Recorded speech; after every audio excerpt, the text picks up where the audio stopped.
चंद्रगिरी रे लुहा छड़ आक्रमण रे जणे गुरुतर अभियुक्त गिरफ। गजपति जिला मोहना ब्लॉक अंतर्गत चंद्रगिरी रे लुहा रोड आक्रमण रे जणे व्यक्ति गुरुतर आहत होइथिबार जणा पड़िछि। आहत होइथिबा व्यक्ति जनक चंद्रगिरी राउत साहिर उज्जवल महांकुड़ बोली जणा पड़िछि।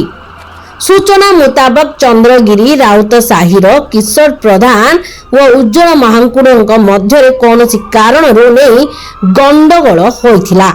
सही समय रे किशोर प्रधान एक लुहा छड़े उज्जवल महांकुड़ मुंड को आक्रमण करथिले, जहा फल से घटना स्थल रे पड़ी जाइथिले।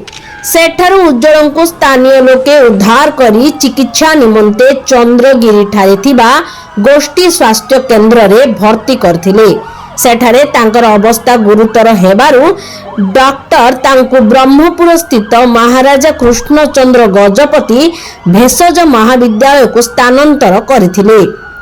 घटना स्थल रे चंद्रगिरी फांडी अधिकारी एएसआई पुरुषोत्तम पाइक पहुंची किशोर प्रधान को गिरफ करने सह आक्रमण रे व्यवहृत होइथिबा लुहा छड़ को जबत करथिले। एने उज्जवल महांकुड़ पुओ मनोज महांकुड़ अभियोग करथिले।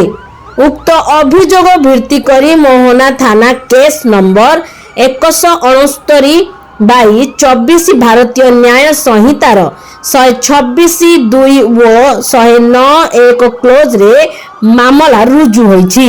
एही मामलार तदंत एएसआई पुरुषोत्तम पाइक करुथुबार जणा पड़िछि।